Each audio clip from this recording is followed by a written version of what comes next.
जळगाव महानगरपालिकेची आज स्थायी समिती सभा पार पडली. या सभेत नगरसेवकांनी अनेक महत्त्वाच्या विषयावर चर्चा केली. यामध्ये गटारीचे कनेक्शन जोडण्यासह मोबाईल टॉवरच्या कंपनीकडे घ्यावयाचे 28 कोटी रुपये याबाबत देखील सूचना देण्यात आल्या. पहा काय म्हणाले स्थायी समिती सभापती डॉक्टर चंद्रशेखर पाटील.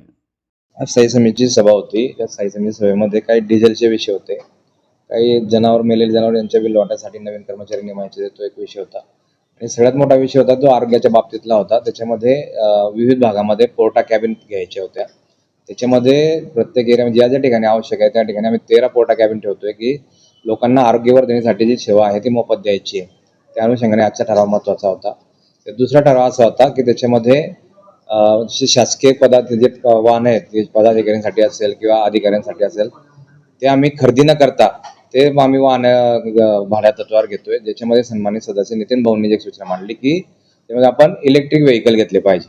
आणि साहजिकच आम्ही त्याचा विचार करतोय की इलेक्ट्रिक व्हेकल जर असलं तर आमच्या इतर खर्चामध्ये बचत होईल, कारण महानगरपालिकेकडे चार्जिंग स्टेशन तयार झालेले आहेत आणि ते चार्जिंग स्टेशन केल्यानंतर डिझेलमधला जो मोठा खर्च जातोय तो कमी होईल. त्याच्यामध्ये काही सुविधा होते ते आयुक्तांनी दिले, त्यालाही मंजुरी मिळाली. काही काही बाबतीमध्ये सदस्यांनी जी मागणी केली की ज्याच्यामध्ये अंडरग्राऊंड गटारींचे कनेक्शन नागरिकांनी जोडलेले आहेत, ते नागरिकांनी कनेक्शन जोडून घ्यायचे, म्हणजे जेणेकरून की भविष्यामध्ये रोडांचे कामं असतील ते आपल्याला लवकर करता येतील.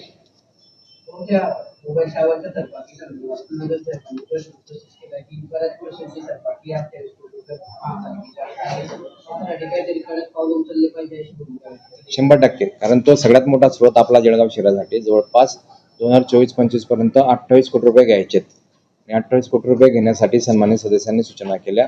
त्यामध्ये खरंच ते तसं करण्यासारखं आहे, कारण आयुक्तांनी त्या ठिकाणी मांडलं की ही निधी आपल्याला आपली घेणे आहेत. त्या अनुषंगाने आम्ही त्या सूचना केल्या की ही निधी आपल्याला जमा करायचा असेल किंवा हे घरकुल आपले मोबाईल टॉवरची वसुली करायची असेल त्याच्यामध्ये आपल्याला संबंधित प्रशासनाचा जो असेल IT विभाग जो प्रधान सचिव आहे त्यांची मान्यता घ्यायची आणि त्या मोबाईल टॉवर वसुलीसाठी कारवाई करायची. मग ते सील करणे असो, ती वसुली करणे असेल, कुठल्याही बाबतीत कारवाई करायची असेल तर त्या संदर्भात मोबाईल टॉवरवर कारवाई करण्यात यावी अशी आज स्थायी समिती सभापती म्हणून आम्ही त्यांना सूचना केलेल्या आहे.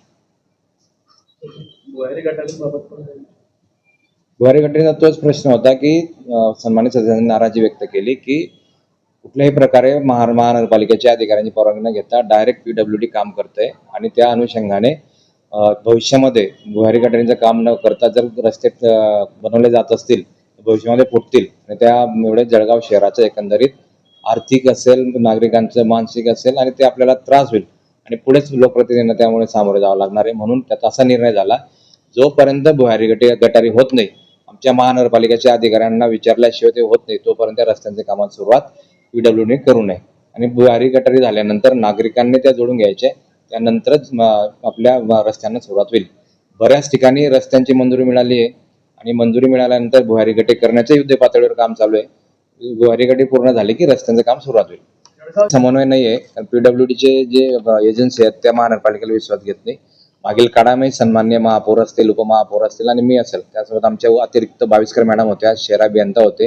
आम्ही कलेक्टर महोदयांची भेट घेतली आणि त्या संदर्भात त्यांची भेट घेतल्यानंतर आम्ही त्यांना विनंती केली की साहेब PWD आणि महानगरपालिकेचा समन्वय साधत नसल्यामुळे झालेले रस्ते फुटतायत आणि PWDने त्यावेळेस सांगितलं की कलेक्टर साहेबांनी सांगितलं या संदर्भात आम्ही PWDला सूचना करतो की भविष्यामध्ये महानगरपालिकेच्या जे पुढचे प्लॅनिंग असतील किंवा लाईटचे प्लॅनिंग असतील, भुयारी गटारीचे प्लॅनिंग असतील, विश्वास घेतल्यानंतर पुढचे कामं करायचे आहेत.